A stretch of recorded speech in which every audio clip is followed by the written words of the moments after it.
All right, so let's go ahead and first tackle the navigation. Right now, as I mentioned, all of our navigation is inside the incident list page. And although it's working correctly, but I want to clean this up a little bit, right?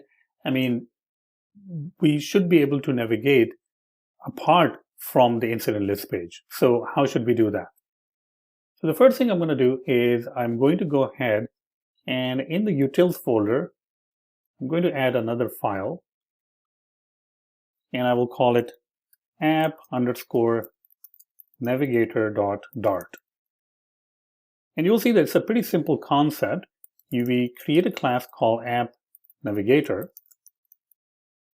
And once we have the class called AppNavigator, we can create these static functions. So let's say that if I want to go to the login page, this is going to return me a future. And I will simply say navigator or navigate to login page. We are going to go ahead and pass in the build context. And the rest is going to be exactly the same. We're going to make sure this is async because I think inside the login page, we're trying to push something. So we're going to make sure that we will be able to perform the navigation to the login view model. So return await navigator.push, pushing the context, and then the same thing, material page route. And then inside the material page route, so we're doing the same exact thing, but we are currently inside a separate file. We will have a context, and in there, we will go ahead and use the change notifier provider, which will have the create. We're going to pass in the context, and you can even copy paste this. Login view model, that's the instance we want to create, and the child that we want to display will be the login page. Simple stuff. And now we need to add all of these different things. So we will go ahead and add this one. We will go ahead and make sure that we have imported the provider, and we will make sure that we have imported the login page. The other thing that we want to also say over here is that do we want to display this full screen or not? So we will probably display it in a full screen. So let's just say full screen and true. All right.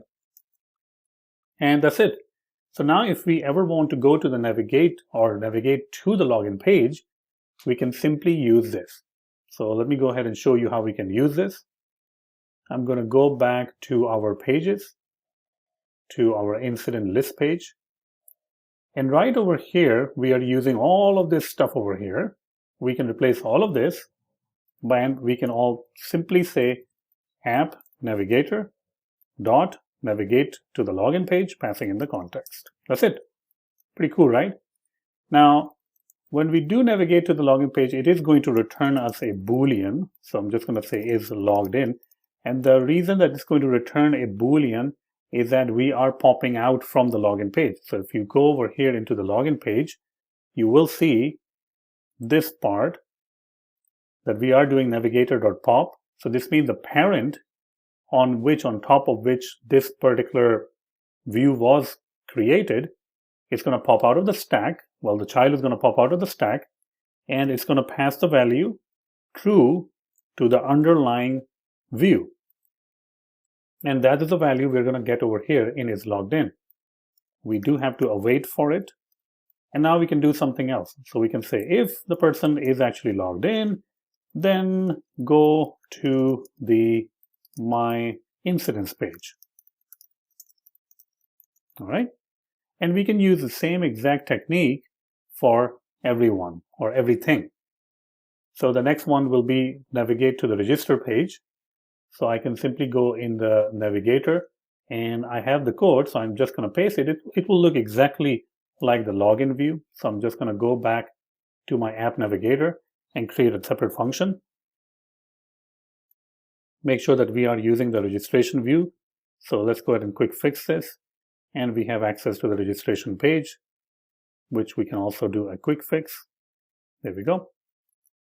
And now I can go back to my incident list and I don't have to do all of this stuff. All of this can be replaced by simply calling the navigator, which is the app navigator. There we go. And we're doing the same exact thing. You can see that we are simply calling over here, we're calling app navigator register or navigate to the register page. And then if it is registered, then simply go to the login page. Pretty cool, right? So this is how you will be able to register, and then you will be able to go to the login page. Let's see if this works correctly or not. So what I'm going to do is do a hard reset first. And let's go ahead and register another user. And we will see that if we register this particular user, let's say alex@gmail.com, after registration, does it take us to the login page or not?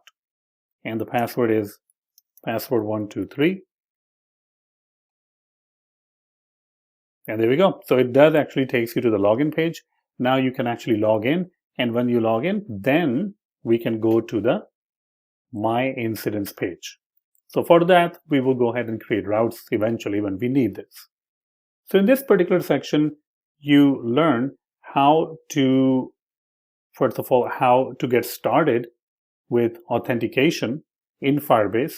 And now once we are authenticated, we can register, we can sign in, we can go to different pages based on our authentication status. In the next section, we'll be looking at that how we can actually take a picture with our camera or select a picture from a photo library and then upload it to the storage. So let's go ahead and learn about that in the next section.